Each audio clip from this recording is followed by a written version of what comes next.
11 feet, 2 inches. In my brain, in body, or more in my brain, I'm like, you know, maybe I could like still jump that. But my body is like, please don't. give me like a couple G's, I might jump off of it again. But for the love of the game, I think I'm good.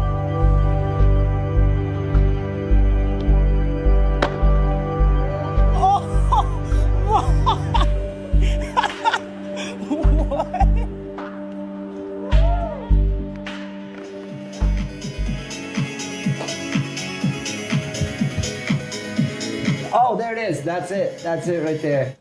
So yeah, that was the thing that was at the school. We were all trying to ollie off of it. Like me, Dakota, my buddy Brian. We all did it, but I just kept doing it. I wasn't that good at like skating the flat ground or skating rails or anything like that. I was always in the backyard jumping on the trampoline, so I kind of built those muscles in my knees and legs, and yeah, so that's kind of where it started. Was at the school next to my house called Larkspur School.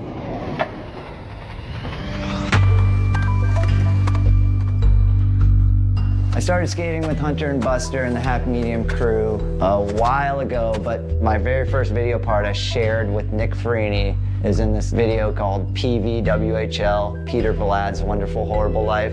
Shout out Dave Rosenbaum. He was the very first person to take me street skating. And he was around with Buster and Hunter, but he was like the main filmer back in the day. I remember he picked me up at the skate park and I used to wear a helmet, and he was like, all right, we're gonna go street skating. I'm sitting in the car and he's like, are you gonna wear your helmet street skating? And I was like, if you could take it off, that would be cool. And he was the first person to like introduce me to street skating. And so I took off my helmet and I got this trick with him. Skating with Dave, formed into skating with Buster and Hunter. PVWHL came out, and then a Happy Medium started with them. Just tell me something about yourself. How do you get the nickname Jaws? You're so stupid. Those were kind of the days, you know, before social media, and so it was like all that we were doing was just filming. Like I would go and stay at their house for a week or whatever and come back and regenerate and just constantly film. That was like all that we were doing. I think that like Buster and Hunter are really talented filmers / editors as well. I don't think they had a job. They were just like, this is what we're doing. Like, we're just doing this. And they were really good at what they did. The song choices as well. Buster kind of tapped into that indie music kind of scene and was really good at editing to that. And it really grabbed your attention. And I don't know, I feel like a lot of people were just very motivated at that time. Everybody was able to just focus on like one solid thing at a time. Like, all right, we're filming this Happy Medium video. That was the only focus, where it wasn't like we would just go to the skate park and film phone clips. That era of like 2010 to 2015, those like 5 years are just like, it was a magical moment, for sure. Oh shit, hold up. There they are, fuck yeah. I got into rock climbing like a few years ago. It just kind of seemed fun, but I've been doing it super on and off. I actually watched that dude, Alex Honnold, the free solo, and he inspired me. Oh yeah, that too is like, yeah, when I got injured as well, like it just kind of seemed like a good way to exercise and do something fun besides just like doing the standard workouts at gyms. It's been a year and some change. I was skating this 15 stair in Tucson. They had a contest there. I ended up showing up late to the contest. I warmed up with a kickflip, a heel flip, and a shitty ass tray flip on flat ground, and I'm like, I'm ready to jump down this 15 stair.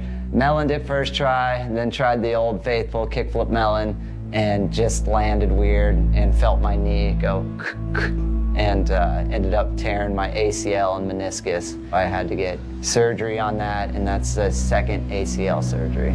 So I kept my meniscus, but I got a cadaver ACL in second one. For sure, yeah, definitely coming here helps provide the longevity, and like I've been hurt so many times that I do know how to do my own PT.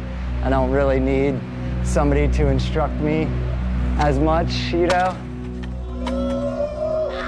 When I was younger, I definitely had people telling me, like, you gotta be careful because you're gonna be hurting when you're older. I didn't listen, and I still believe that if you do take care of your body, you can still function. And honestly, jumping down stuff has made me stronger. I've built those muscles in my body. So I still believe that I'm gonna be fine when I'm older. I didn't listen to him, and I'm glad I didn't.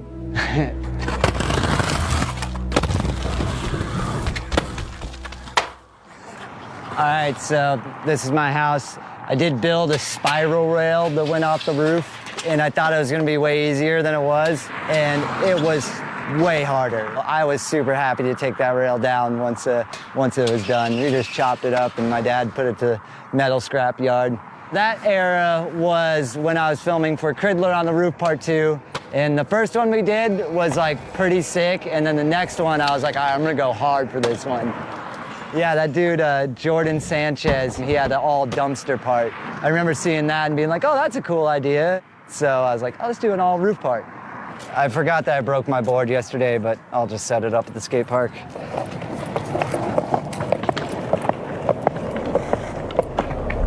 Here we are at Tempe Skate Park. Gonna try to film some clips for the old Instagram, see how it goes. My buddy Kyle, yeah, he's my designated cell phone filmer. I usually pay him in Pokemon cards or I buy him lunch. Dude, actually, I came here before it was open because my dad would drive by here and be like, I think there's a skate park over here, like we should go to it. So I'm from Phoenix, Arizona. I've lived here my whole life. I kind of decided to stay here because I did buy a house, and plus, California's only 6 hours away. It's an hour-long flight. So I would go out there and I would stay there for a month or so, get footage, skate with whoever, come back. I always had Buster and Hunter out here to film with, so I had a good balance with it. And California being expensive, I was like, dude, nah. I'm sure that if I did move out there, I maybe would have more opportunities, but I think that it didn't hinder me that much to just stay out here. It also comes down to just keeping my sanity, you know? I feel comfortable out here. I can go to my local skate park and just do the stuff that I enjoy doing. I ride a mountain bike around. I got mountains all around me that I can just go ride to. Go to this rock climbing gym all the time. Like, you know, I have my stuff out here that makes me happy. And so I'm stoked that I chose to live out here. And I'm gonna still live out here. All right, we are at the Faces 3-year anniversary. Shop opened 3 years ago. They're introducing me to the shop tonight. I'm gonna be DJing it. Should be a good time. Art show in there, a bunch of cool stuff. And so, yeah, it's gonna be sick. Andrew's the man, and like, I got a bunch of friends that ride for the shop too, and it's just like so cool to just be a part of it. They're doing a lot of cool shit. They throw cool events. It just brings the community together. And I really think that that's like important out here. It's just bringing the community together of skaters and just being like, this is where it's at.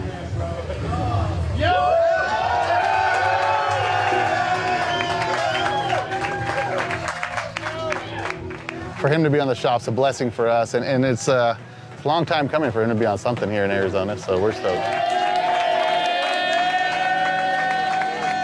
He has some of the biggest and most watched video parts of all time, cover after cover after cover, so that impacted Arizona greatly, and he's still to this day progressing his skateboarding. He's out there learning, he's out there doing more, and he's such a good example for the community and just a good person. That's the best thing about him. Actually, a few months ago, we were out street skating and a guy fell over on his bike, and it wasn't that bad, but we all just laughed like, oh shit.